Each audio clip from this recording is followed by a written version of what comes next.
Hello everyone, আমি আপনাদের host অভিষেক চলে এসেছি আজকে আবার একটা নতুন এপিসোড নিয়ে। আজকে আমার সঙ্গে এই এপিসোডে রয়েছেন আরামবাগ থেকে সুদীপ ঘোষ। সুদীপদা একজন তন্ত্র সাধক। উনি ওনার এই দীর্ঘ তন্ত্র সাধনার জীবনে বহু ভৌতিক ঘটনার সম্মুখীন হয়েছেন। তার মধ্যেই আজকে একটি ঘটনা উনি আমাদের সঙ্গে শেয়ার করবেন। তাহলে চলুন বেশি কথা বাড়াবো না, চলে যাব সুদীপদার কাছে এবং শুনে নেব সেই হাড় হিম করা সত্যি ভৌতিক ঘটনা। হ্যালো। হ্যাঁ, হ্যালো। হ্যাঁ দাদা, নমস্কার। নমস্কার। তোমাকেও। কেমন আছো? একদম ভালো আছি, ভালো আছি। এই সবে শ্মশান থেকে ফিরলাম, বাড়িতেই আছি, মায়ের মন্দিরে। আচ্ছা, তুমি বলছিলে আমাকে একটা ঘটনা, সেটা হচ্ছে বেলপাহাড়ি, যে আমাদের ওয়েস্ট বেঙ্গলের, সেখানকার একটা ঘটনা রয়েছে এবং তুমি নিজে সেটা সলভ করেছো। কি ঘটেছিল শুরু থেকে একটু বলো, কি হয়েছিল? আচ্ছা, বেলপাহাড়ির ঘটনাটা। বেলপাহাড়ি ঝাড়গ্রাম জেলার অন্তর্ভুক্ত একটা ব্লক বা একটা থানা বেলপাহাড়ি। সেই বেলপাহাড়ি এলাকায় যে ঘটনাটা ঘটেছিল সেটা একটি বাড়িতে ভূতের উপদ্রব। তো আমরা যেহেতু আধ্যাত্মিক চর্চার সাথে যুক্ত, আমরা আধ্যাত্মিকতা করি, এটা তো আমাদের অনেকেই ভক্ত শিষ্য যারা চেনা পরিচিতির মধ্যে আছে তাদের মাধ্যমে আমরা এই খবরটা পাই। তো যার বাড়িতে এটা ঘটেছিল সে পুলিশের লোক এবং সে ওই ঝাড়গ্রাম জেলারই ছেলে। সে বেলপাহাড়ি এলাকায় একটি বাড়ি কেনে। যদিও ঝাড়গ্রাম মেন টাউন থেকে বেলপাহাড়ি দূরত্ব অন্তত পক্ষে 40-50 কিলোমিটার। আচ্ছা। হ্যাঁ, সেখানে এবার বাড়ি তো আর কোন রকম ভাবে ওরকম খোঁজ খবর না নিয়ে কিনে নিয়েছিল। কিনে সে এবং তার স্ত্রী আর তার একজন 7 বছরের শিশুকন্যা, তারা ওই বাড়ির মধ্যে বসবাস করতে শুরু করে। যথারীতি পুলিশের লোক, তার তো রাত্রিবেলায় ডিউটি থাকবেই, মাঝে মাঝে বা সপ্তাহে 2-3 দিন তো থাকেই। তার সে বাড়ি কিনে তার বাড়ির লোকেদের শিফট করে দিয়ে এবার নিজের চাকরির মধ্যে সে ব্যস্ত আছে। তো যখন সেই পুলিশের লোক বাড়িতে থাকা অবস্থাতে রাত্রিবেলায়, দিনের বেলা কোনো সমস্যা নেই, আর রাত্রিবেলাতে কিন্তু খুব বেশি বেশি সমস্যাগুলো হতো। প্রচন্ড ভূতের উৎপাত, মানে বাড়ির মধ্যে 3জন ফ্যামিলি মেম্বার, অথচ তাদের মধ্যে অনেক সমস্যাগুলো সৃষ্টি হতো। তার আগে একটু আমি বলি, যে বাড়িটা কিনেছিল সেই বাড়িটা যার ছিল, যে ভদ্রলোকের বাড়িটা ছিল, তার ছেলের বউ অর্থাৎ তার বৌমা ওই বাড়ির মধ্যে কিন্তু গায়ে কেরোসিন বা আগুন দিয়ে সুসাইড করে মারা গিয়েছিল, আগুনে পুড়ে মারা গিয়েছিল, আত্মঘাতী হয়েছিল। তো তাদের পারিবারিক কোনো একটা সমস্যাকে কেন্দ্র করে সে কিন্তু বাড়ির মধ্যে গায়ে আগুন দিয়ে আত্মঘাতী হয়ে মারা গিয়েছিল। ন্যাচারালি তারপরে সে কিন্তু তার যে মানে অপঘাতে মৃত্যু হওয়ার ফলে আত্মাদের যে একটা পাওয়ার থাকে বা তারা যে একটা উৎপাত করে, সেই উৎপাতটা কিন্তু সে তার বাড়িতে শুরু করেছিল। তারপরে ওই ভদ্রলোকের ছেলে জেল টেল কেটেছে এবং তার পরিবারটা বিচ্ছিন্ন হয়ে গিয়েছিল। আর ওই ভদ্রলোক কি করে, তার বাড়িটা কিন্তু অনেকদিন পর বসবাস বন্ধ করে দিয়ে তারা ভাড়া বাড়িতে চলে যায়। পরে বিক্রি করে দেবে, 3-4-5 বছর পর বিক্রি করব এরকম একটা মানসিকতা তৈরি করে। আর এই পুলিশের লোক কিন্তু ওই বেলপাহাড়ি থানায় পোস্টিং নেবার পর সে একটু খোঁজাখুঁজি করে কম দামে একটা বাড়ি পাচ্ছে, 2তলা বাড়ি, সে কিন্তু ওটা কিনে নেয়। আচ্ছা। এবার কিনে নেওয়ার পরে সে তার পরিবারের লোকেদের এবার নতুন বাড়িতে শিফট করেছে। করার পরেও সে তার চাকরি নিয়ে ব্যস্ত। ঠিক বেসিক্যালি রাত্রিবেলায় 12টা, 12:30, 1টার পরে এই সময়টায় কিন্তু বাড়ির উপরে কি হয় না, ওরাও পুলিশের লোক তার ফ্যামিলি নিয়ে ওই 3জন তারা নিচে থাকে। উপরের রুমগুলোর মধ্যে কিন্তু হঠাৎ করেই শুরু হয় কি, ঝমঝম করে নুপুরের আওয়াজ। একসঙ্গে অনেক বাসনপত্র যদি 5-6 ফুট ওপর থেকে ফেলে দেওয়া হয়, যেভাবে বাসনপত্রগুলো ছড়িয়ে ছিটিয়ে পড়বে, একটা ঝমঝম করে আওয়াজ হবে, সেই আওয়াজটা কিন্তু শুরু হয়। তারপরে যেটা শুরু হতে থাকে সেটা হচ্ছে বীভৎস কান্নার আওয়াজ। আমি পার্সোনালি তোমাকে এই ভিডিওগ্রাফি পাঠাবো, সে বাড়ির মধ্যে ভিডিওগ্রাফি করেও আমাকে পাঠিয়েছিল। তো প্রচন্ড কান্নার আওয়াজ, বাচ্চার মতো করে কাঁদতে শুরু করছে। পরে মানে প্রাপ্তবয়স্ক মানুষের কান্না যেমন হয়, আস্তে আস্তে সেই কান্নাটা কনভার্ট হয়ে সেরকম জায়গায় পৌঁছাচ্ছে এবং অত্যন্ত ভয়ঙ্কর ভাবে গুমড়ে গুমড়ে কাঁদছে। আচ্ছা। এই কান্নার আওয়াজটা তারা প্রথম দিন খেয়াল করে। তারপরে পুলিশের লোক, সাধারণত সে একা তার পরিবারের সদস্যদের নিয়ে আছে, এই পুলিশের লোক বাড়িতে থাকাকালীনই কিন্তু এটা ঘটেছিল। মানে বাড়ির যে কর্তা সে কিন্তু বাড়িতে থাকাকালীনই প্রথম এটা অনুভব করে। তো সে সাহস করে কিন্তু ওই মোবাইলে ফ্ল্যাশ জেলে উপরে উঠে আসে এবং লাইট ফাইট জ্বালে, সাথে সাথে কিন্তু সবকিছু চুপ হয়ে যায়। কিন্তু উপরের যে বাথরুম আছে, সে বাথরুমের যখন দরজা খুলে ভেতরে যায় দেখে ট্যাপ খোলা, জল পড়ছে। আচ্ছা। ট্যাপটা বন্ধ করে ফেলে, বন্ধ করে কিছুটা একটা ভয়ঙ্কর ভয়ঙ্কর ভাব, একটা গা ছমছমে পরিবেশ, এটা করার পর সে কিন্তু নিচে যায়। তার স্ত্রী তাকে জিজ্ঞেস করে যে কি জায়গায় এসে পৌঁছানো, মানে কি জায়গায় এসে পড়নো, এরকম একটা জায়গা। তারা নিজেদের মধ্যে কিন্তু ভয় পেতে থাকে। দিন যত অতিবাহিত হচ্ছে, এই ভূতের যে ভৌতিক কাহিনী, মানে ওই অপঘাতে মৃত্যু, ওই মহিলার যে আত্মার অসন্তুষ্ট বা তার যে রোষ, সেই রোষের শিকার কিন্তু এরা হচ্ছে। প্রচন্ড ভয় দেখাতে এদেরকে শুরু করে। এদের এমনও হয়েছে যে বাড়িতে মাছ মাংস রান্না করবে, ধরো বাড়িতে 5 পিস 6 পিস মাছ কেটে রেডি করে রেখেছে, রান্না করতে গিয়ে দেখছে রান্না করেছে, রান্না করে খাওয়ার সময় দেখছে 2 পিস পড়ে আছে, বাকি আর নেই। অটোমেটিক উধাও রান্না করা মাছ। ওরা তো প্রচন্ড ভয় পেয়ে যায়। ভয়ে কিছুদিন ওই ভদ্রলোক তার মেয়েকে আর তার স্ত্রীকে তার শ্বশুর বাড়িতে রেখে দিয়ে আসে।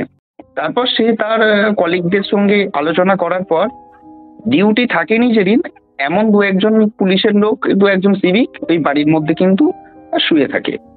তারপরেও কিন্তু একই রকম অবস্থা। সেই রাত্রিবেলার দিকে কিন্তু এই ভয়ঙ্কর আওয়াজ, কান্নার আওয়াজ, গমগম শব্দে কেউ যেন উপরে হাঁটাচলা করছে, আর ওই ঘুমুড়ে ঘুমুড়ে কাঁদছে, পায়েও ঝমঝম করে বাজছে। এই আওয়াজের ফলে কিন্তু তারা প্রত্যেকেই ভয় পেয়ে যায় এবং তারা বুঝতে পারে যে বাড়ির মধ্যে কিছু একটা আছে। পরিষ্কার অনুভূতি হওয়ার পর ওই ওই যারা ওখানে সেদিন ডিউটিতে থাকেনি শিফটে, এমন একজন, আমি নাম বলছি না, সে আমার শিষ্য ভক্ত, আমাদের সঙ্গে আসে বিভিন্ন দরকারে আমাদের বাড়িতে, আমাদের ভক্ত শিষ্য। আচ্ছা। সে ওই পুলিশের লোককে বলে যে এরকম আমাদের একজন গুরুদেব আছেন, তো তাকে আমরা যদি পুরো ব্যাপারটা বলি, আমার মনে হয় সে ঠিক সলিউশন করে দেবে। তো তার মাধ্যমে একদিন আমাকে ফোন করেছিল। ফোন করার পর আমি পুরো ঘটনাটা তার কাছ থেকে শুনলাম। সে আমাকে এই বর্ণনা দেয় যে এইগুলো চলছে। তো আমরা ওই দিন রাত্রিবেলায় ভিডিও রেকর্ড করে রেখেছি, যে আমরা অদৃশ্য কাউকে দেখতে পাইনি, কিন্তু তার অনুভূতিটা অনুভব করেছি, তার কান্নার আওয়াজকে আমরা কিন্তু রেকর্ডিং করেছি। এই রেকর্ডিংটা আমাকে পাঠিয়েছিল, আমি সেটা শুনলাম, দেখলাম হ্যাঁ খুব বীভৎস, রীতিমতো ভয়ানক একটা কান্নার আওয়াজ। তারপরে আমি সেটাকে নিয়ে আমার বাড়িতে মা বিশালক্ষী তারার যে মন্দির আছে, আমি মন্দিরে গিয়ে ওটাকে শুনি এবং ওই বাড়ির যে মেন, তার নাম গোত্র দিয়ে আমরা গণনা করি। এই গণনা করার পরে আমি ওখানে পরিষ্কারই দেখি যে হ্যাঁ একজন মহিলা আছেন ওখানে, তিনি অতৃপ্ত অবস্থায় আছেন, আত্মঘাতী হিসাবে করে আত্মঘাতী হয়ে মারা গিয়েছিল। যথারীতি ওই পুলিশের লোককে আমি সবকিছু দেখে বলি যে তুমি যে বাড়িটা নিয়েছো বা আপনি যে বাড়িটা নিয়েছেন, সেই বাড়ির মধ্যে একটি ভূত আছে বা প্রেতাত্মা আছে, যার এখনো অন্ত্যেষ্টিকরণ ঠিকঠাক হয়নি, সে অপঘাতে মারা গিয়েছিল, তার জন্য কিন্তু ওই বাড়িটার মধ্যে সে এখনো পর্যন্ত আছে। আপনার বাড়িটা কেনার আগে এর বাস্তুটা পরীক্ষা করে নেওয়া উচিত ছিল। সে বলে আমি পুলিশের লোক দাদা, আমি কিনে ফেলেছি, কি আর করবো, আমরা তো ভূত প্রেত ওসব অতটা মানি না, কিন্তু কখনো এই ধরনের আত্মার অনুভূতিও অনুভব করিনি। কিন্তু হঠাৎ যা জিনিস আমরা দেখলাম, যে জ্ঞানভোর আমাদের একটা শিক্ষা হয়ে রইল। তো আপনি কবে তাহলে আমার এখানে আসবেন, কিভাবে কি করতে হবে? আমি যথারীতি বলে দিয়েছিলাম ঠিক আছে, তোমার বাড়িতে ওখানে গিয়েই আমাকে কাজ করতে হবে, এখান থেকে তো পুরো কাজ হবে না, আমি শুধু আমার বড় মায়ের অনুমতি নিয়ে নেব। আমার বাড়িতে যে মা আছে, আমি মায়ের শুধুমাত্র অনুমতিটা নিয়ে নেব যে আমি কিভাবে কাজটা করব আর ওখানে আমাকে কি করতে হবে। তার সাথে আমার কথাবার্তা ফাইনাল হয়। ফাইনাল হওয়ার পরে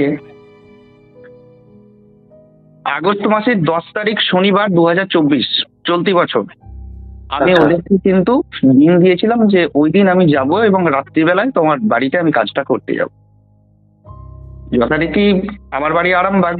আরামবাগ থেকে তো প্রায় 4 ঘন্টা 4.5 ঘন্টা রাস্তা।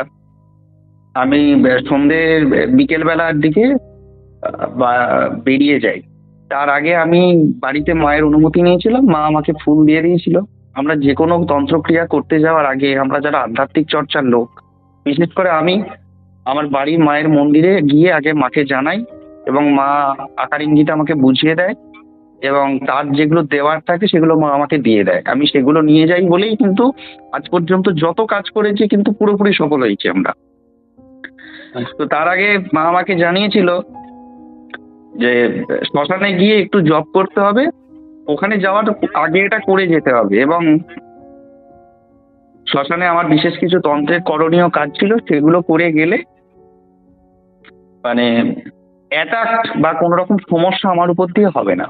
যদিও আমরা আধ্যাত্মিক চর্চার মানুষ, আমাদের সঙ্গে পেরে উঠতে পারবে না, আমাদের ওপর মায়ের আশীর্বাদ আছে। আর ভৌতিক যে শক্তিটা, যে ভূতের যে শক্তি বা শয়তানের যে শক্তি, সেটাও কিন্তু অত্যন্ত খতরনাক এবং ভয়ঙ্কর। সে কিন্তু পদে পদে বিপদ ঘটানোর চেষ্টা করবে। তো যথারীতি আমরা বাড়ি থেকে বিকেলের দিকে বেরিয়ে যাই, সন্ধে হওয়ার কিছুটা আগেই। আকাশেরও মুখ ভার ছিল, হালকা ঝমঝম করে বৃষ্টি। তো বর্ষাকালের দিন, শ্রাবণ মাস, এটা তো 10ই আগস্ট।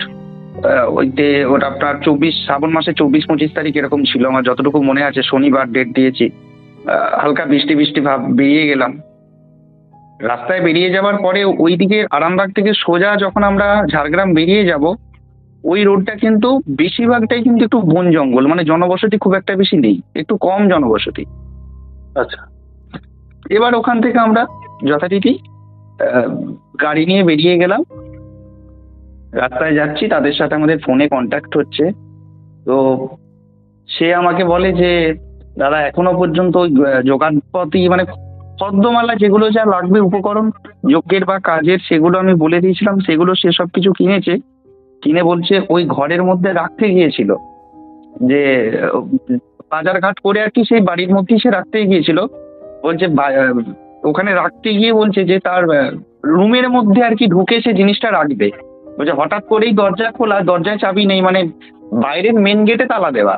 মেন গেট থেকে যখন ভিতরে ঢুকছি, ভিতরে আবার যে দরজার রুম গুলো আছে সেগুলো তার কোনো রকম তালা দেওয়া নাই। বলছে হঠাৎ করে যেন ভিতর থেকে কেউ খিল দিয়ে বসে আছে, দরজাকে ভালো করে ঠেলছি তাও কিন্তু খুলছে না।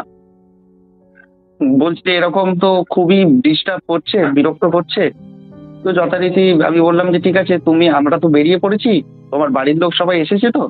বলছে হ্যাঁ, ওই বাইরে রেখে দিয়েছি, আমার বাড়িতে আমার মিসেস, আমার মেয়ে এসেছে, আমার শাশুড়ি এসেছে, শ্বশুর এসেছে, ওরা সব বাড়িতেই রয়েছে, একটু রাস্তার মধ্যে আছে, আপনি আসার সাথে সাথেই ওরা ঢুকবে, ওরা কেউ একা সাহস করে রুমে ঢুকতে পারছে না। যথারীতি আমি পৌঁছাতে তখন আমার প্রায় 9:30 বেজে গেছে। এই 9:30 অনেক আগেই আমি ঢুকতে পারতাম, আমি ঢুকতে পারিনি একটাই কারণ, লোধাশুলি বলে একটা জায়গা আছে। এই লোধাশুলিটা পেরোনোর পরে একটা আর্মি ক্যাম্প আছে, আর কিছুটা যাবার পর উপজাতিদের একটি শ্মশান আছে ওই জায়গাটায়। এখন ওই চুল্লি টুল্লি করেছে সব, মানে ইলেকট্রিক চুল্লি না, কাঠের চুল্লি। আমি ওই জায়গাটায় একটু দাঁড়িয়ে একটু অনেকটা রাস্তা জার্নি করার ফলে একটু তো দাঁড়াতে হয়, সে দাঁড়িয়ে একটু ওই 2-1টা ফোন ছিল সেগুলো করছিলাম, আর একটু ওই কাজ ছিল সেগুলো সেরে ফের যখন গাড়িতে উঠছি, আমার সঙ্গে যে আমার ছেলেটি সবসময় থাকে সেই গাড়ি চালিয়ে নিয়ে যায়। সে বলছে দাদা গাড়ি স্টার্ট নিচ্ছে না। তখন অনেকটা সন্ধেবেলা, গ্রীষ্মকালের দিন ন্যাচারালি চাপ নেই, কিন্তু বৃষ্টি সেই কিছুক্ষণ আগে ওই জায়গায় হয়েছে আমরা যে যখন পৌঁছাচ্ছি। তো এবার বৃষ্টির দিনে তো, বর্ষার দিনে তো খুব বেশি লোকজনও থাকে না, আবার কাছে কোথায় গ্যারেজ পাবো এই নিয়ে একটা চিন্তায় পড়ে গেলাম, যে কোনোভাবেই স্টার্ট নিচ্ছে না। তারপরে আমার রুদ্রাক্ষের মালা আছে আর আমার সঙ্গে থাকে কিছু জিনিস, আমি একটু গাড়ি বসেই তার ব্যাগ থেকে তাদেরকে বার করে আমার মতো করে জব করে জানতে চাইলাম। আমি দেখলাম যে ওই গাড়ির যখন আমরা দাঁড় কাটিয়েছিলাম তখন কোনোভাবে গাড়ির ওই সামনের দিকে ব্যাটারির সঙ্গে কোনো একটা তারের কানেকশন নাকি খুলে গেছে। তারপর ওটা খোলার কথা নয়, যেভাবে দেখলাম যেন কেউ টেনে ছেড়ে দিয়েছে। পরে যখন গাড়ি থেকে নেমে ওগুলো সব দেখা হলো, তখন দেখছে হ্যাঁ এমন ভাবেই, ওটা তো কামড়ির সঙ্গে লাগানো থাকে, এমন ভাবেই ওটাকে খুলেছে।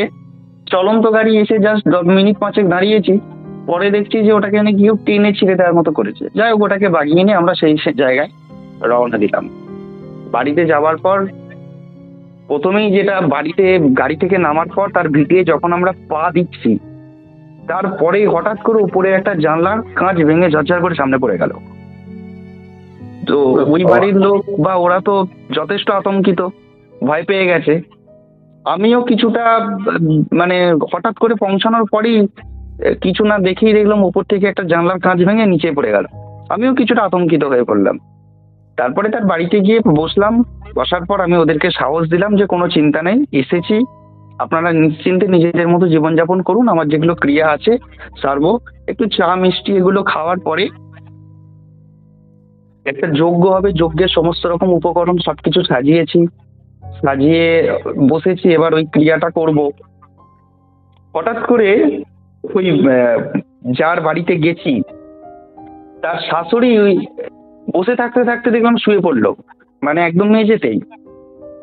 আচ্ছা। শুয়ে এসে উঠে মাথার চুলটাকে নিজেই শক্ত করে বেঁধে ফেললো।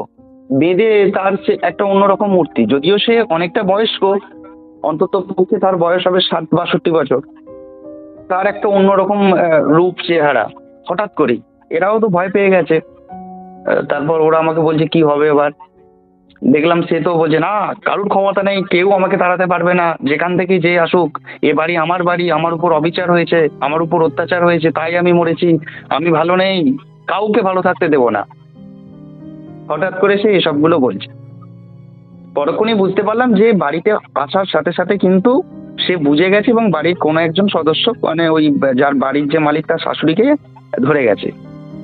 তারপরে সমস্ত কিছু সাজিয়ে ওনাকে বললাম চোখে চোখে রাখুন, বাড়ির মধ্যে নিয়ে যান, নিচে একটু বসিয়ে রাখুন, আর ওনাকে একা ছাড়বেন না, কোনো রকম ভাবে যেন দরজায় খিল না দিতে পারে সেদিকটা দেখবেন ভিতর থেকে। ওরা 2-3 জন গিয়ে ওখানে বসলো। কয়েকজন সিভিক ভলেন্টিয়ারও দেখলাম হঠাৎ করে চলে এসছে, পরিচিতির লোক, হয়তো তাদের কোনো দরকার, ডিউটি নেই। এবার এই যজ্ঞটা শুরু করব। আমরা তো যজ্ঞ শুরু করতে গেলে সাধারণত কর্পূর ব্যবহার করি যজ্ঞের আগুনটাকে ধরানোর জন্য। আমরা তো কেরোসিন বা পেট্রোল এইসব দিই না। আমাদের মন্ত্র উচ্চারণ করব যজ্ঞের ধরাবো আগুনটা হোমকুণ্ডলিতে। কিন্তু এটা দেখছি কোনো অবস্থাতেই আগুনটা কর্পূর ধরে যাচ্ছে, কর্পূর ধরে সব পুড়ে যাচ্ছে, কিন্তু আগুন ধরছে না, মানে বিভ্রান্ত করার চেষ্টা করছে। পরে আমার বড় মাকে আমি আমার মধ্য করে জানানোর পরে আমি পরিষ্কার দেখলাম যে এত দোষ পেয়েছে ভিটেটা। মানে আমরা বলি না যে আমাদের সনাতনী হিন্দু শাস্ত্রে কেউ মারা গেলে পঞ্জিকা অনুসারে 1 পা 2 পা 3 পা দোষ থাকে না, হ্যাঁ, এরকম 3 পা দোষ পেয়েছে। দোষ পাওয়ার পর টোষ কাটায়নি, পুরো বাস্তু বা পুরো ভিটেটা শ্মশান হয়ে গেছে। এবং ও বিড়াল কুকুর এসব ছদ্মবেশে ঘরের চারপাশেই ঘুরে বেড়ায়। আচ্ছা, ওই আত্মাটা আত্মাটা বিড়াল কুকুর এসব ছদ্মবেশে কিন্তু ঘরের চারপাশেই কিন্তু ঘুরে বেড়ায়। তো বসতে বসতে 11টা, কাজে যখন সাজিয়ে রেডি করে নিয়ে বসছি, তো বাড়ির আশেপাশেই কিন্তু ওরকম কুকুর বিড়ালের যে কান্না রাত্রিবেলায় হয় ওরকম কিন্তু খুব বীভৎস ভাবে কাঁদছে। এই কান্না কিন্তু খুব একটা স্বাভাবিক কান্না নয়, বাড়ির মধ্যে কিন্তু নয়, বাড়ির আশেপাশে। আর ওই যারা বেলপাহাড়ি গেছে তারা জানে যে বেলপাহাড়ি এলাকাটা না 2-4টে করে একটা জায়গায় রুম বাড়ি, তারপর কিছুটা যাবার পর আবার বন জঙ্গলের মতো রয়েছে। তো এরকম কান্না করছে, বাড়ির লোকেরা আতঙ্কিত হয়ে পড়ছে। আমি শক্তভাবেই বসে আছি, আমি জানি যে অনেক ভেলকি দেখাবে, কিছু করতে পারবে না, কাজ করব, ধরে নিয়ে চলে যাবো, বাড়াবাড়ি করলে সোজা বোতলে ভরে নিয়ে চলে যাবো। তো কোনোরকম ভাবেই আর কি ওই আগুনটা ধরাতে দিচ্ছিল না, অনেক ব্যাঘাত সৃষ্টি করছিল। যথারীতি জপ করার পরে পুরো ঘরটাকে বন্ধন করলাম এবং ওই বাড়ির যারা সদস্য ছিল ওদের প্রত্যেককে একটি করে কবচ দিলাম, তারা সেগুলো ধারণ করে রইল। অনায়াসেই আমাদের হোমযজ্ঞ শুরু হয়ে গেল। এই হোমযজ্ঞ শুরু হয়ে যাবার পরে আমাদের যেগুলো করণীয় ছিল, প্রথমে দোষ কাটানো বাস্তুটাকে, তারপরে ওই বাড়ির অতিপ্ত অবস্থায় ও যে ঘুরে বেড়ায় ওর আত্মার মূর্তিটা, তারপরে দেখলাম ওই যে লোকটা শাশুড়ি, ও যে রুমের মধ্যে আটকে আছে ওকে ডাকলাম, ডেকে নিয়ে আসতে সামনে বসাতে বললাম, কপালে একটা ছোট করে সিঁদুরের টিপ দিয়ে দিলাম। যজ্ঞ চলছে, কিন্তু তার মধ্যে থেকে কিন্তু এখনো পর্যন্ত আত্মা বেরিয়ে যায়নি, আত্মা কিন্তু ওর মধ্যে এখনো পর্যন্ত রয়েছে। তার চোখ মুখ চুল, মানে একজন ভদ্রসভ্য মানুষ যে অবস্থায় থাকে আর ন্যাচারালি হ্যাঁ। সে যদি পাগল বা উন্মাদ হয়ে যায় তাকে দেখতে যেমন লাগে, ঠিক উন্মাদের মতো একটা ছিল। তো সেটা দেখলাম, বুঝতেই পারছিলাম যে এর মধ্যেই আছে, এখনো ছাড়েনি। যথারীতি তাকে ধরলাম, ধরে তাকে জব করালাম এবং আমার বিশেষ কিছু তন্ত্রের আধ্যাত্মিকতা আমার জানা আছে সেগুলো পুশ করলাম। সে আবারও বলতে শুরু করেছে যে তাকে কেউ পাঠাতে পারবে না এখান থেকে, এটা তার বাড়ি, যারা এসেছে তারা চলে যাক, না হলে এর ফল খুব ভয়ঙ্কর হবে। সে এইসব বলতে শুরু করছে এবং যথারীতি মাঝের মধ্যে সেই একই রকম সুর, যে সুরে কান্না ওরা আগে দেখেছে, এখন ঘটনাক্রমে ওই বাড়ির মালিকের শাশুড়ি কিন্তু সেই একই সুরে কিন্তু কাঁদতে শুরু করছে। আচ্ছা, আমরা আমাদের যেহেতু আত্মাটা ওনার আত্মাটা মধ্যে ওর মধ্যে ভর করেছে, আত্মাটা ওর মধ্যে ভর করেছে, সেই জন্য ও কিন্তু ওরকম ভাবে কাঁদতে শুরু করছে। এবার রাত বাড়ছে, সবার মধ্যে একটা ভয়ঙ্কর ব্যাপার দোষ কাটাচ্ছে এবং ওই গ্রামের দিকে যেমন হয় যে কারুর বাড়িতে রাত্রিবেলায় কোনো পূজা অর্চনা বা দোষ কাটানো শুনলে পাশাপাশি লোকেরা যেমন তাড়াতাড়ি খেয়ে দিয়ে ঘুমিয়ে পড়ে, কেউ কারুর ঝামেলায় যায় না, বাড়ির বাইরে বেরোয় না। এলাকাটা কিন্তু খুব অল্প সময়, 12:30 একটার মধ্যেই পুরো নিশুতি। গ্রীষ্মকাল বা বর্ষাকালের দিনে মানুষ অনেক রাত পর্যন্তই জেগে থাকে, শীতকালে তাড়াতাড়ি নিশুতি হয়ে যায়, কিন্তু গ্রীষ্মকাল বা বর্ষার দিকে বেশিরভাগ সময় মানুষ জেগে থাকে, কিন্তু এলাকাটা পুরো থমথমে। তো আমরা আমাদের মতো কাজ করলাম।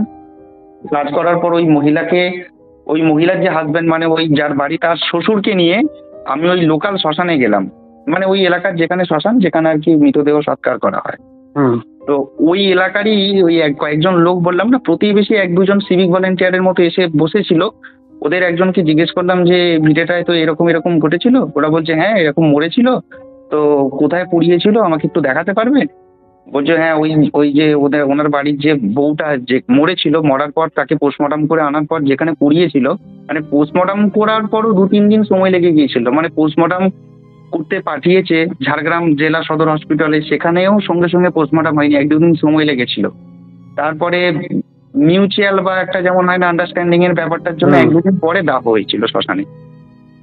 তো আনুমানিক সে জায়গায় দাহর জায়গাটা কিছু থাকেনি, অনেক বছর কেটেছে। তো আমরা সেই জায়গায় গিয়ে বসে আমি আমার মতো করে কিছু তন্ত্রের কাজ করলাম, একটু সুরা মিষ্টি এগুলো ওখানে দিলাম। আর আমার তো সঙ্গে আমার 2-1 জন বন্ধু থাকে যারা অদৃশ্য, তো আমার বন্ধুদেরও ব্যাগ থেকে বার করে সামনে বসালাম। ওদের একজন সঙ্গে ওই শ্বশুরটা গিয়েছিল, ও একটা সিগারেট দিতে বললাম, ও লোক সিগারেট খায়। আমার বন্ধুদেরকে দিয়ে দিলাম, ওরা তো ফুসফুস করে সিগারেট খাচ্ছে। তো সেই লোক তো দেখেই তার মাথা ঘুরে যাওয়ার মতো অবস্থা। অবশ্যই, ওদের চোখের সামনে দেখলে এরকম একটা তো ভয় লাগবেই। একদম। এবার ওদের তো বডি কিছু নাই, শুধুমাত্র মাথাটুকু। তো তারপরে ওরা একটু মদ টদ খেলো, খাওয়ার পর ওদেরকে সুরাপান করানোর পরে আমি আমার তন্ত্র দ্বারা বললাম যে ওকে ডেকে নিয়ে চলে আয় শ্মশানে ভালো ব্যবস্থায়। মানে আমি আমার বন্ধুদের বলে দিলাম যে ওকে ডেকে বল ভালো চাষ তো পিঠে ছেড়ে চলে আয়, নাহলে কিন্তু বোতলে ভরে নিয়ে চলে যাবো, জীবনে মুক্তি পাবি না, ছাড়বেও না। তো ওকে বললাম, বলার পরে আমার লোকেরা মোটামুটি কাজ করলো কি না, শ্মশানে যখন ওই লোকটা আছে আমার সঙ্গে, আমার ড্রাইভার যে ছেলেটি থাকে সে আর আমি 3 জনে আছি। তো আমরা ন্যাচারালি কি দেখি যে কোনো বিড়ালকে যদি কুকুর দেখে একটু ছুটকাটায় বা কামড়ানোর চেষ্টা করে, বিড়াল যদি বিড়ালকে দেখে কি করে বলতো, মানে সঙ্গে সঙ্গে কিন্তু চিড়ে খেয়ে নেবে, এরকম একটা অবস্থা থাকে। শিয়াল যদি বিড়ালকে দেখে তাড়া করবে বা কামড়ে খেয়ে নেবে। কিন্তু শ্মশানের মধ্যে দেখছি হঠাৎ করে 2টো বিড়াল চলে এলো কোথা থেকে, তারপরেই দেখছি একটা শিয়াল চলে এলো। সেই শিয়ালটা একদম খ্যাপার মতো চেহারা, তার মানে মুখ দিয়ে লাল পড়ছে, মোটামুটি কাছাকাছি চলে এসছে। শিয়াল বিড়াল শ্মশানের চারিদিকে ঘোরাঘুরি করছে, কেউ কাউকে কিন্তু কামড়াচ্ছে না, সবাই যেন একটা মানে নিজেদের মধ্যে একটা মুডে আছে। তো এই দেখার পরে আমরা বুঝতে পারলাম যে ও এখানে এসেছে। ওকেও একটি ওই মাটির পাত্রে কিছুটা কারণ মিষ্টি ওদের উদ্দেশ্যে দিলাম, যদিও ওরা তখন খায়নি, সামনেই বসেছিল। আমি ওদেরকে বসতে বললাম, আমার তন্ত্র ক্ষমতা দ্বারা আমি ওদেরকে জানালাম আমার যে শক্তি মন্ত্র, সেটা আমি জপ করলাম এবং আমি ওদেরকে পরিষ্কারভাবে বললাম যে ওই বাড়ির ভিটে তোমাকে ছাড়তে হবে, তোমার জায়গা তুমি এখানে থাকো, যদি তুমি আমার কথার অন্যথা করো তাহলে কিন্তু তোমাকে আমি এখনই ধরে নিয়ে যাবো, তুমি সারা জীবন মুক্তি পাবে না, অতিষ্ঠ অবস্থায় বন্দি থাকতে হবে। আর এই যে আমার বন্ধুদের দেখেছো, এদেরকে দিয়ে আমি যেভাবে কাজ করাচ্ছি খাটাচ্ছি, সারা জীবন ওরাই প্রেত হয়ে রয়েছে, মুক্তি পাচ্ছে না, তুমিও অপঘাতে মরেছো, তোমাকেও কিন্তু আমি ধরে নিয়ে চলে যাব, এদের মতোই কাজ করাবো, জীবনে মুক্তি পাবে না। কি চাও বলো, যদি ভালো চাও এখনই এখান থেকে সোজা চলে যাও ওই বাড়ি ছেড়ে। আর যদি না চাও তাহলে কিন্তু আমি প্রস্তুত আছি, তোমাকেও কিন্তু ধরে নিয়ে চলে যাবো, এই বন্ধুদের মতো তোমাকেও কিন্তু কাজ করাবো। তো কিছুক্ষণ পরে দেখলাম যে না, মানে একটা একটা মানে শোকার্ত ভাব, একটা শোক শোক ভাব পরিবেশ, যদিও ভয়ঙ্কর শ্মশানের মধ্যে মাটি ভিজে, তাও কিন্তু বৃষ্টি হয়েছে মাঝে মাঝে ঝিমঝিম করে, একটা শোকার্ত ভাব দেখলাম। বিড়াল একদিকে চলে গেল, দুটো বিড়াল একসঙ্গে একদিকে চলে গেল। শিয়ালটা কিন্তু ও ছিল, মানে ও আচ্ছা। ছিল, ওকে সাপোর্ট করার জন্য বিড়ালের ছদ্মবেশে আরো দুজন এসেছিল। আচ্ছা। মানে ওরা মরে যাওয়ার পর না আত্মীয় স্বজন সব একত্রিত হয়, পিকআপটা যারা থাকে ওরা সব একত্রিত হয়, তো ওরা একত্রিত হয়ে একটু দলবল নিয়ে থাকে আর কি। তো তখন আমি দেখলাম শিয়ালটা কিছুক্ষণ রওয়ার পরে আমি বললাম যে মা এরকম করিস না, যে যা করেছে তাদের নিজ গুণে ক্ষমা কর, তুই চলে যা মা, শুধু শুধু আর তোকে বাড়ি তাদেরকে বিরক্ত করিস না, তোর জগৎ তো আলাদা, তুই মনুষ্য জগতে ঢুকে শুধু শুধু কোনো মানুষকে বিভ্রান্ত করে তোর কোনো লাভ নেই, কোনো কাজ নেই, তোকে এখান থেকে যেতেই হবে। আমি তোর এখানে পিণ্ডদান করার ব্যবস্থা করে দিচ্ছি, সমস্ত কিছু তোর আত্মা যেভাবে তুই খুশি শান্তিতে থাকতে পারবি, আমি আমার আধ্যাত্মিকতার সব কিছু পরিচর্যা আমি ফিরে গিয়ে করি দেবো, আমার সবকিছু জোগাড় যন্ত্রী রেডি আছে, তুই চলে যা, তোর আত্মার শান্তি পাক। দেখলাম শিয়ালটা কিছুক্ষণ থেকে আস্তে আস্তে আস্তে আস্তে সোজা পশ্চিম দিকে চলে গেল, পশ্চিম দিক মানে একদম জঙ্গলের ভিতর দিয়ে চলে গেল। যাই হোক, আমি ওখান থেকে আবার ওই বাড়ির মধ্যে ফিরে এসে আবার আমার অবশিষ্ট কিছু পুজোর কাজ ছিল, ওই আত্মাকে যেহেতু আমি তখন ওখানে প্রতিশ্রুতি দিয়েছিলাম শ্মশানে যে আমি কিছুটা পিণ্ড দেবো, আমি সেগুলো আমার মতো করে পুজো অর্চনা করে পিণ্ডদান গুলো করলাম। এইগুলো কমপ্লিট করার পরে তো যথারীতি আমি ওদের বাড়িটা হোমসস্থান করে বেঁধে দিলাম। তারপরে আমি ওই ভোরের দিকে 3:30-4টের দিকে ওদের বাড়ি থেকে একটু চা খেয়ে আমি আমার বাড়ির উদ্দেশ্যে, আরামবাগের উদ্দেশ্যে রওনা দিয়েছি। তো এখানে একটু কথা বলে রাখি, আজকে সন্ধেবেলা এই প্রোগ্রামে, এখন তো প্রোগ্রামটা করছি, আজকে সন্ধেবেলাও আমি ওনাকে ফোন করেছিলাম যে আপনার বাড়ির অবস্থা এখন কেমন। মাঝে মাঝেই ফোন করি, এবং তারা আমাদের কাছে বীজ মন্ত্রে দীক্ষা নিয়েছে, তারা বীজ মন্ত্রে। তো তারা বললো না গুরুদেব, একদম শান্তিতে আছি, কোনো ঝামেলা নেই, কিচ্ছু নেই, আমরা খুব সুখে শান্তিতে বাস করছি, আমাদের এই মুহূর্তে কোনো অসুবিধা নেই। তো এখন ব্যাপারটা হচ্ছে, এখান থেকে ঘুরে আমি আমার বাড়িতে চলে এলাম। বাড়িতে এসে স্নান করে মায়ের পুজো সেরে আমরা আমাদের মতো করে রিল্যাক্সে যেমন থাকি, আমরা আমাদের মতো করে সাধারণভাবে আছি, কোনো চাপ নেই, কাজ তো এরকম রোজই আমরা করি, শ্মশানে টশানে চারিদিকে যাই। তো একদিন আমি আমার বাইক নিয়ে একটু আরামবাগ বাজারে বেরিয়েছি। আমি কিন্তু বাইকটা নিয়ে আরামবাগ লিংক রোডের গায়ে একটা জায়গায় দাঁড়িয়ে আছি, মানে বাইকের মধ্যেই চেপে দাঁড়িয়ে আছি। আমি পরিষ্কার বুঝতে পারলাম আমার মোটরসাইকেল থেকে কে একজন নেমে গেল। মানে সাধারণত একটা অনুভব করো তো, যে একজন মোটরসাইকেল নিয়ে দাঁড়িয়ে আছে, তার মোটরসাইকেল থেকে যদি কেউ নামে তাহলে একটু গাড়িটা টলে যায় না, একটু গাড়িটা টলে যায়। হ্যাঁ, একদম একদম একদম একটু দুলে যায়, দুলে গিয়ে মনে যেন কেউ নামলো, এরকম জিনিসটা কিন্তু অনুমান করলাম যে আমার মোটরসাইকেল থেকে কে যেন একটা দুলে মানে নামলো, গাড়িটা হঠাৎ করে যেন একটা দুলে উঠে। আচ্ছা। তো সেই দিনই সন্ধ্যাবেলা আমার ওই ছেলেটি, যে ড্রাইভার যে ছিল, যে আমার সঙ্গে থাকে, সে বলছে দাদা আমি ওর বাইক নিয়ে, মানে আমার বাড়িতে আসে আমার গাড়ি নিয়ে, আমাকে যেখানে যাই সেখানে নিয়ে যায়। তো ও বলছে দাদা আমি গাড়ি নিয়ে বেরিয়েছি, তো হঠাৎ করে কিছুই নেই, আমি গাড়ি থেকে পড়ে গিয়ে আমার হাঁটুগুলো ছিঁড়ে গেল। আচ্ছা, ওটা কিন্তু ওই 1-2 দিন পরে। এটা আপনার কি মনে হয়, মানে সরি, এটা তোমার কি মনে হয়, মানে এটা কেন হয়েছিল, মানে তুমি কি আন্দাজ করেছো? এটা মনে হলো, দেখো আমি ওকে তো যথেষ্ট বুঝিয়েছি, বোঝানোর পরে ওরা তো অদৃশ্য ওরা যে কোনো সময় যে কোনো রূপ ধারণ করে যে কোনো জায়গায় বিচরণ করতে পারে। হঠাৎ করে ওর কোনো অবস্থায় মনে হয়েছে যে একটু এদিকে আসবে, বা হয়তো আমার মন্দির চত্বরে থাকবে, আমার মন্দিরেও তো মা আছে, বড় মা আছে, যে ভূতেদের রানী, হয়তো মনে হয়েছে যে একটু বড় মা চত্বরে যাই, গিয়ে যদি একটু প্রসাদ পাই তো খাবো। তো গাড়ি থেকে নামলো। আমার ওই যে ছেলেটি, সে কিন্তু সেদিন জুতো পরে শ্মশানে চলে গিয়েছিল, যদিও আমি তো কাজ করি অত তো খেয়াল রাখি না কে জুতো পরে গিয়ে মোজা পরে যাচ্ছে। আমার ওই ড্রাইভার ছেলেটি, ও কিন্তু জুতো পরে শ্মশানে চলে গিয়েছিল। ওই জুতো পরে চলে যাওয়ার জন্য পরবর্তী 2-3 দিনের মধ্যে কিন্তু ওকে ফলভোগ করতে হলো। হঠাৎ করে মোটরসাইকেল থেকে পড়ে গিয়ে ওর হাঁটু আড়ে পা সব ছিঁড়ে গেছে। তো এটা পরে আমি দেখেছিলাম, দেখে আমি বলেছিলাম, আমি যখন দেখলাম যে মায়ের কাছে, মা কি হলো, আমার গাড়িটা এরকম টলে উঠলো, মনে হলো কে যেন নেমে গেল, ওইখানে পাপাই পড়ে গিয়ে ওর হাঁটু ফাটু ছিঁড়ে গেল, কি হলো। তো মা, আমার যেটা দেখার জায়গা, আমি আমার জবের মাধ্যমে দেখলাম যে ও পাপাই শ্মশানে, মানে আমার যে ছেলেটি সঙ্গে থাকে, ও শ্মশানে জুতো পরে চলে গিয়েছিল বলে ওকে একটা ছোট্ট পানিশমেন্ট পেতে হলো। আর আমার গাড়িটা যে টলে উঠলো, আমরা তো সবসময় এইসব নিয়েই থাকি, তো ন্যাচারালি কেউ না কেউ কখনো গাড়ির মধ্যে উড়ে এসে বসেছিল আর নেমে গেল, এটাই। আমরা সেটাকে ক্যাজুয়ালি নিয়েছি। কিন্তু হ্যাঁ, বাড়ি বা ঘর বাস্তু এগুলো যদি কেউ পরিত্যক্ত বাড়ি কিছু কেনে, অবশ্যই ভালো করে বুঝে কেনা উচিত। আর বিশেষত হচ্ছে অপঘাতে মৃত্যু হওয়া জায়গা, যত শীঘ্র সম্ভব এগুলো দোষ কাটিয়ে বাস্তুকে খণ্ডন করে একদম শুদ্ধ করে নেওয়া উচিত। না হলে কিন্তু যত দিন যাবে ওই বিটে কিন্তু শ্মশানে পরিণত হবে। যেটা ঝাড়গ্রামের ওই ঘটনা থেকে কিন্তু একটা আমার বড় শিক্ষা। আর আমি তো এই জ্যোতিষ বা তন্ত্র লাইনে আমি তো 7 বছর ধরে আছি। এই 7 বছরে এটা আমার একটা অন্যতম অভিজ্ঞতা, যেটা আজকে তোমার সঙ্গে শেয়ার করলাম। আচ্ছা, আমার দুটো প্রশ্ন আছে।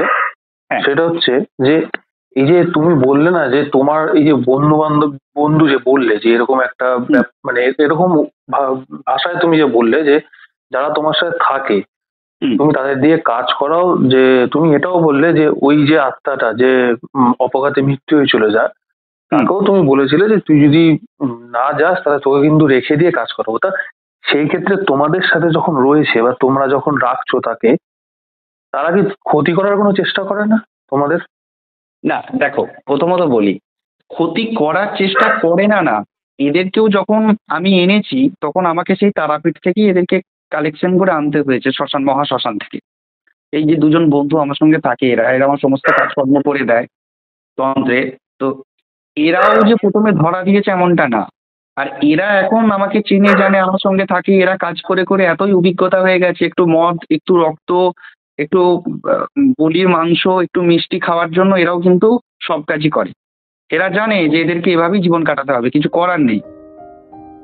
তো সেই জায়গা আচ্ছা। থেকে দাঁড়িয়ে ক্ষতি করার চেষ্টা করেন এরা, করে না অন্যরা।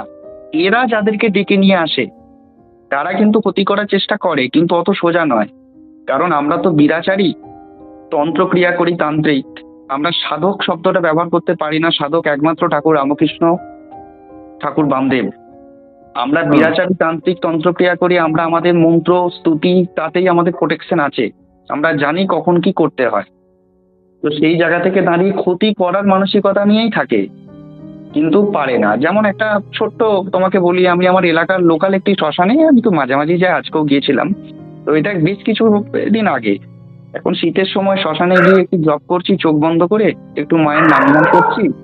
একটা ওই শিয়াল, শ্মশানে শিয়াল কুকুর তো থাকে, ওই একটা শিয়াল কোথা থেকে এসে দেখছি গাটা চেটে দিয়ে চলে গেল। তো দেখলাম, মানে এটা তো কামড়াতেও পারতো।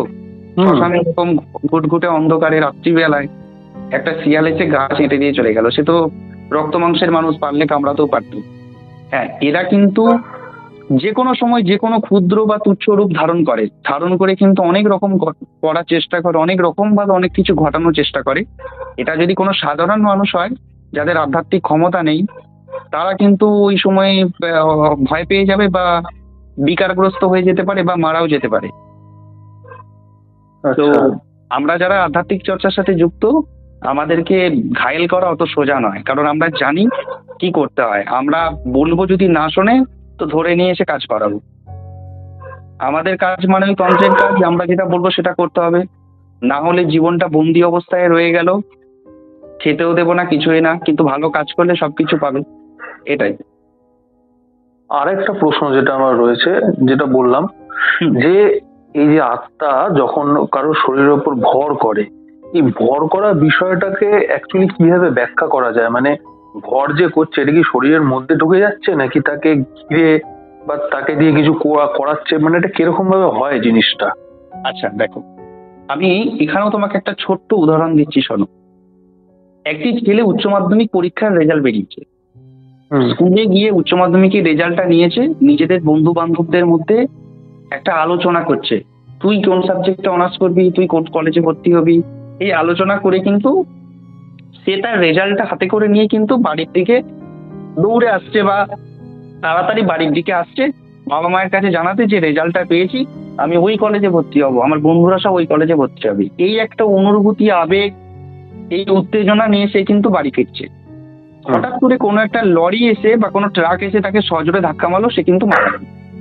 তাহলে তার কিন্তু আর কলেজে ভর্তি হওয়া হলো না, তার জীবনটা ওখানেই থেমে গেল। কিন্তু তার যে থিঙ্কিং বা চিন্তা শক্তি, যে আমি কলেজে ভর্তি হব, আমি কলেজে ভর্তি হব বা আমি ওই সাবজেক্ট নিয়ে পড়াশোনা করব, এই যে চিন্তা শক্তি, এইটা কিন্তু মৃত্যু কখনোই ঘটে না। তার আচ্ছা। দেহের মৃত্যু ঘটলো, কিন্তু তার ওই থেমে যাওয়ার চিন্তা শক্তি, অপূর্ণ অতৃপ্ত মানে মানসিক অবস্থান বা তার চাহিদা, যেটা তার মনের মধ্যে ছিল, সেটার কিন্তু মৃত্যু ঘটে না। সেটাই অরিজিনালি ভূত। তো এই এইটুকু অংশটা, মানে এই যে একটা এনার্জি, এই এনার্জিটাই কিন্তু মানে অপঘাতে মৃত্যু হলে কি হয়, সে চারিদিকে ছড়িয়ে থাকে বাতাসের মধ্যে। ভূত প্রেতই, তুমি যেখানে বসে আছো তোমার আশেপাশেই যে কেউ নেই তার কোনো গ্যারেন্টি নেই, কিন্তু সূক্ষ্ম দেহে বিরাজ করে। এরা সবাইকে বিরক্ত করে না। আবার অনেকে আছে বিরক্ত করাই কাজ, মানে বিভিন্ন রকম প্রকৃতির হয়। যার যেটা স্বভাব ছিল তার সেরকমই মানসিকতা তৈরি হয়। আর যারা বয়স্ক মারা যায়, তাদের জরাজীর্ণ শরীর, রোগগ্রস্ত হয়ে মারা যায়, তো তাদের মধ্যে কোনো চিন্তা ভাবনা থাকে না। তারা জানে যে আমার সবকিছু হয়ে গেছে, তো মরে গেলেই বেঁচে যায়, রোগ থেকে মুক্তি পাবো। ওরা কিন্তু, যারা এই অতিপ্ত অবস্থায় মরে, এরা যে কোনো মানুষকে কিন্তু অতি সহজেই ধরে ফেলতে পারে, মানে তার শরীরের মধ্যে প্রবেশ করে ফেলতে পারে। আচ্ছা, মানে এটা প্রবেশ করেই ফেলে ভেতরে একদম ভেতরে? প্রবেশ করে ফেলে। প্রবেশ কিন্তু কাদেরকে প্রবেশ করে, যাদের শরীর কিছুটা দুর্বল, যারা খুব একটা শক্ত সবল নয়, যারা দুর্বল একটু রুগ্ন টাইপের, তাদেরকে কিন্তু খুব বেশি অ্যাটাক করে। একদম বাংলা ভাষায়, গ্রাম বাংলায় বলে রাস হালকা। আচ্ছা। এদেরকে কিন্তু খুব বেশি অ্যাটাক করে এরা, অল্পতেই ধরে ফেলে। অনেকের যেমন অল্পতেই হাওয়া লেগে যায় বলে না, হুম। এরকম আর কি। যাদের শরীরের ভারিত্ব কম, তাদেরকে অতি সহজে অ্যাটাক করে। কারণ ওই ওই বাড়িতে, ওই পুলিশ কর্মীর বাড়িতে কিন্তু এত লোক থাকা সত্ত্বেও কিন্তু ওনার শাশুড়িকে ধরলো, ওনার বউকেও তো ধরতে পারতো, হুম। কিন্তু ধরেনি। মানে এটা হচ্ছে শারীরিক গঠন, রুগ্নতার উপর নির্ভর করে। যার শরীর ভারিত্ব বেশি, রাস ভারী, তাকে কিন্তু ধরে না। যার রাস হালকা, ভারিত্ব কম, তাকে কিন্তু ধরে ফেলে সহজেই, কিন্তু শরীরে একদম পুরো প্রবেশ করে যায়। আচ্ছা।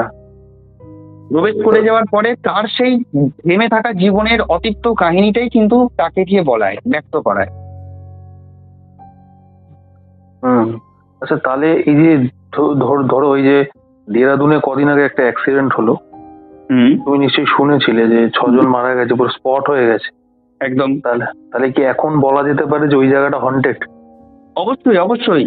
ওই জায়গার মধ্যে তাদের ধরো অ্যাক্সিডেন্ট হওয়ার আগে এটা দুটো জায়গাকে আমরা ক্র্যাশ করতে পারি। যে দুটো জায়গায় কি কি না, অ্যাক্সিডেন্ট হওয়ার পূর্বে ওদের মধ্যে যে আলোচনা হচ্ছিল, কি আলোচনা হচ্ছিল সেই সময়, সেটাকে জানতে হবে বা দেখতে হবে যে ওরা কোথায় এরপর নেক্সট যাবে বেড়াতে, সেই জায়গাটা, না বাড়ি ফিরে কি করবে সেই জায়গাটা, আর যে জায়গাটায় ওদের জীবনটা থেমে গেছে ঠিক সেই জায়গাটা।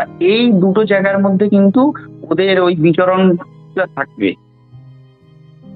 এবং তোমাকে বলি, মৃত্যুর পর তৃতীয় দিনে কিন্তু তারা বাড়িতে আসে।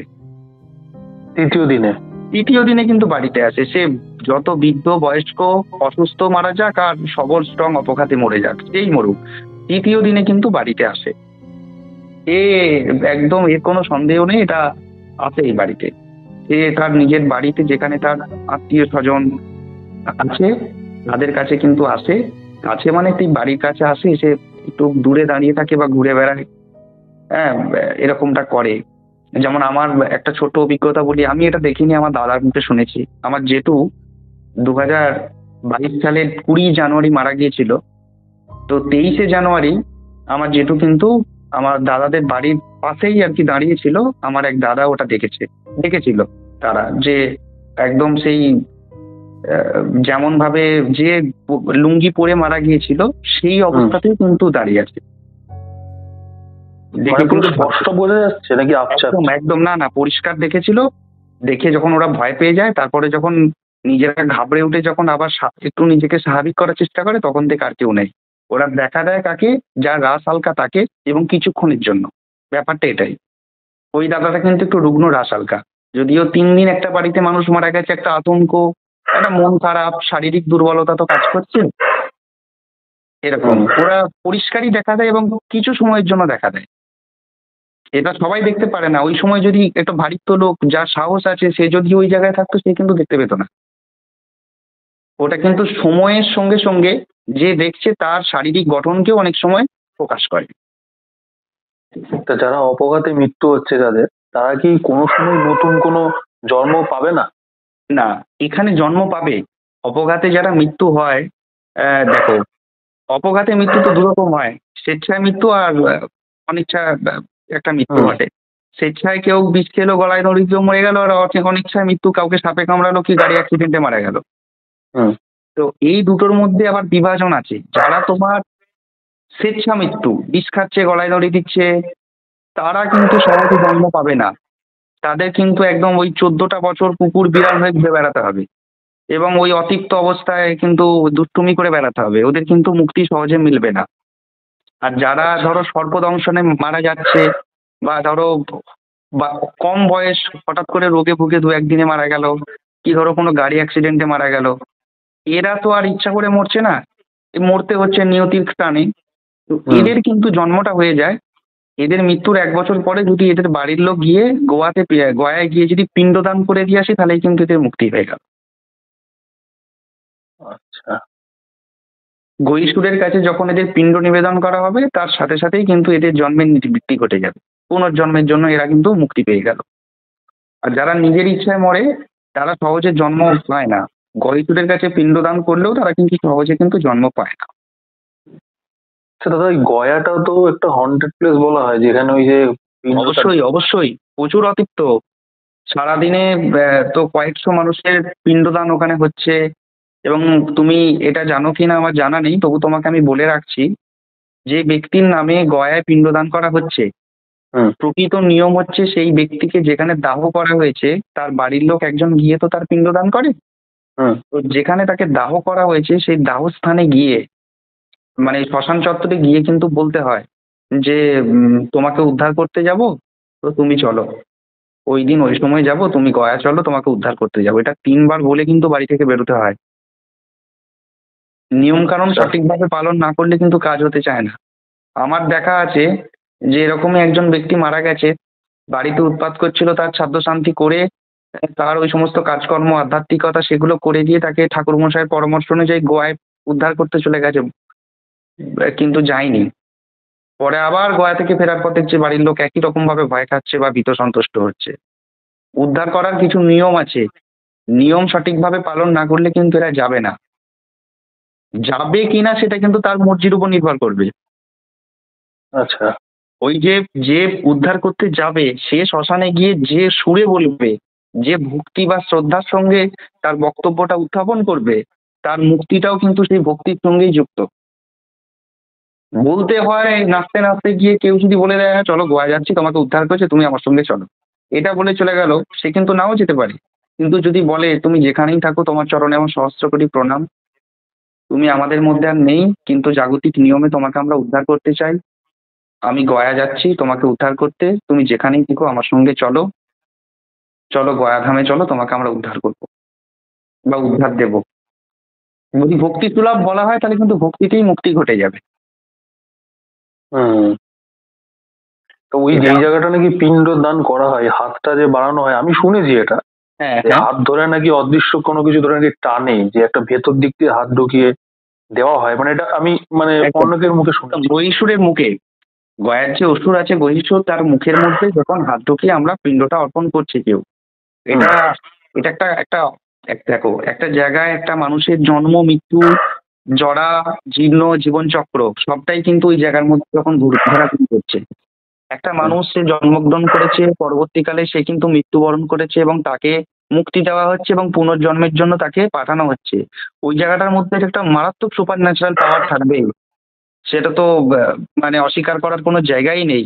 হ্যাঁ, হাত ধরে টানে মানে প্রিয়জন, মানে ধরো কেউ যেতে চাইছে না, সে কিন্তু, তাকে যদি ওরকম ভাবে পাঠানো হয়, তাহলে তো ছাড়ার সময় সে তো তার প্রিয়জনকে শেষবারের মতো একটু স্পর্শ করার চেষ্টা করবেই, সেটা অদৃশ্য অবস্থায়। এটা তো স্বাভাবিক ব্যাপার। আর সাধারণত যারা গয়ায় উদ্ধার করতে যায় তার প্রিয়জনদের, সে খুব প্রিয়জন ছাড়া তো কেউ যায় না। মানে কেউ, কারোর বাবা মা মারা গেলে ছেলেরা যায়, এরকমই করে। তার কিন্তু শ্বশুর বাড়ির লোক যায় না, কিংবা কাকা জ্যাঠারা যায় না, গেলে কিন্তু বাড়ির লোক একদম রক্তের সম্পর্কে আঁতের লোকেরাই যায়। তো শেষবারের হ্যাঁ মতো সে যখন উদ্ধার হচ্ছে, তখন তো সে চাইবে যে একটু একটু স্পর্শ করে বেরিয়ে যায়। কারণ হাজার হোক, একটা সংসার, একটা জীবন, একটা চক্র, এর মধ্যে আবদ্ধ থেকে মৃত্যুবরণ করেছে জাগতিক নিয়মে, তারপর তাকে মুক্তি দিচ্ছে। তো একটা তো আত্মার টান থাকে, তাই না? ওই জন্যই তো যে মরে, মরে গিয়ে আবার অনেক সময় দেখা যায় ছেলের ছেলে হয়ে জন্মগ্রহণ করছে, বা সেই বংশের মধ্যেই ঘোরাঘুরি করছে, হ্যাঁ একেবারে কিন্তু আঁত কাটিয়ে যেতে পারে না।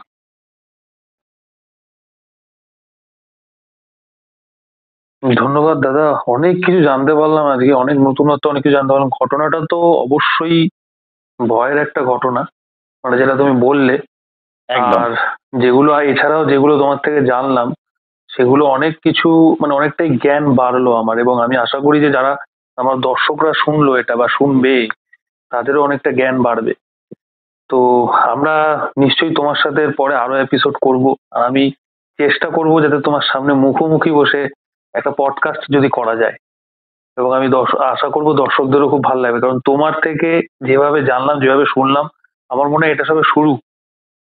এরপর আরো অনেক কিছু জানার আছে, শোনার একদম আছে। একদম আমার 7 বছরের জ্যোতিষ এবং তন্ত্রচর্চার জীবনের অনেক অভিজ্ঞতা আছে। ভয়ঙ্কর ভয়ঙ্কর আরো অভিজ্ঞতা আছে। এটা রিসেন্ট 14 বছরের ঘটনা তোমাদের কাছে শেয়ার করলাম। আর আরো অনেক ভয়ঙ্কর ঘটনা আছে, এবং যদি কখনো তুমি আসো আমার মায়ের মন্দিরে, তো যদি কিছু দেখতে চাও প্রকাশ্যে, দেখতে পাবে। এবং প্রতিদিনই এখানে অনেক মানুষ আসে তাদের নিজস্ব সমস্যা সমাধানের জন্য। সে অনেক হুম। কিছুই হয়। তো এলে চাক্ষুষ করতে পারবে অনেক অলৌকিক কিছু। আমার বাড়ির মা কিছুক্ষণের মধ্যেই বেরোবে, আমি মন্দিরের সামনেই আছি। তো আপাতত সবাইকে আমার নমস্কার, ধন্যবাদ। যদি আসো কখনো নিশ্চয়ই দেখা হবে, এবং পরের এপিসোডের জন্য আমিও অপেক্ষায় থাকবো। অবশ্যই অবশ্যই। আর তোমাকে অনেক অনেক ধন্যবাদ আমাদের এই যে তুমি সময়টা দিলে তার জন্য। সবাই, তোমাকেও ধন্যবাদ, অনেক ধন্যবাদ। ঠিক আছে। কেমন লাগলো আজকের এই এপিসোড অবশ্যই কিন্তু কমেন্ট করে জানাতে ভুলবেন না। ভালো লাগলে লাইক করবেন, শেয়ার করবেন এবং চ্যানেলটাকে সাবস্ক্রাইব করে দেবেন এরকম ঘটনা আরও শোনার জন্য। আপনারাও যদি আপনাদের সাথে ঘটে যাওয়া এরকম কোনো অভিজ্ঞতা আমাদের সাথে শেয়ার করতে চান, তাহলে আমাদের স্ক্রিনে দেওয়া হোয়াটসঅ্যাপ নম্বরে ঘটনা লিখে পাঠিয়ে দিতে পারেন, অথবা আপনারাও যদি চান যে আমাদের সাথে কল রেকর্ডিংয়ের মাধ্যমে আপনার অভিজ্ঞতার কথা শেয়ার করবেন, তাহলে আমাদের হোয়াটসঅ্যাপে যোগাযোগ করুন। তাহলে আজকের এই এপিসোডটা এখানেই শেষ করব। দেখা হবে আবার নতুন কোনো এপিসোডে, নতুন কোনো ঘটনা নিয়ে। ততক্ষণ good bye and take care.